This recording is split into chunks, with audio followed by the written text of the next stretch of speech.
skal jeg lige vise jer mig og min vens crib. Så ja, sådan her ser det ud udefra. Ja, han bygger lige hule. Så går vi lige herover.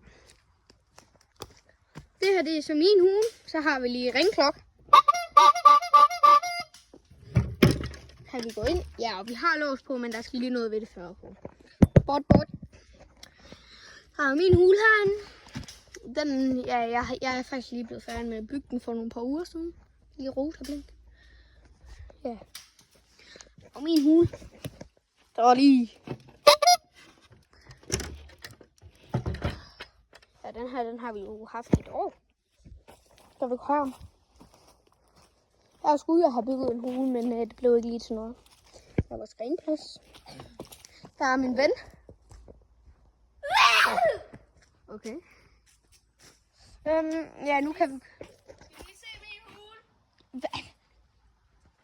Ja, nu har vi ham derovre, lillebrors ven. Nej, min vens lillebrors hule. Den har vi bygget til ham. Så har vi lige et lille bror og sådan noget. Og så... ud i... Ja. Nå, ja, det er hans hule. Så har vi mit træhus her, som der har været ham derovre.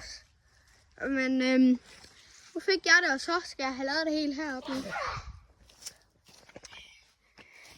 Okay. Ja. Skal vi se min? Ja. Jamen, jeg er ikke lige færdig, men der skal være en dør lige her. Og så skal vi have en lille indgang her. Så har jeg lige fået hængt det her op, fordi at, det er fedt med sådan en lidt gardin her. Så går man den her. Så jeg har en betjening herfra. Og hele vejen dernede til. Og så har jeg så min hule. Ja. Og blev du ikke lige lidt misundelig over min, da jeg blev færdig med den? Jo, men det er ikke rigtig mere. Nej, fordi nu prøver du jo at bygge en, der ligner min. Nej, ikke der ligner din, men... Nej, men i hvert fald. Au! En som jeg kan... Og her der har jeg lige gravet den her op. Det er lige den her. Og det her, det var slåsseplads. Det skal vi have hentet, når marken bliver høstet. Så ja, det er min hule og hans hule. Så moin!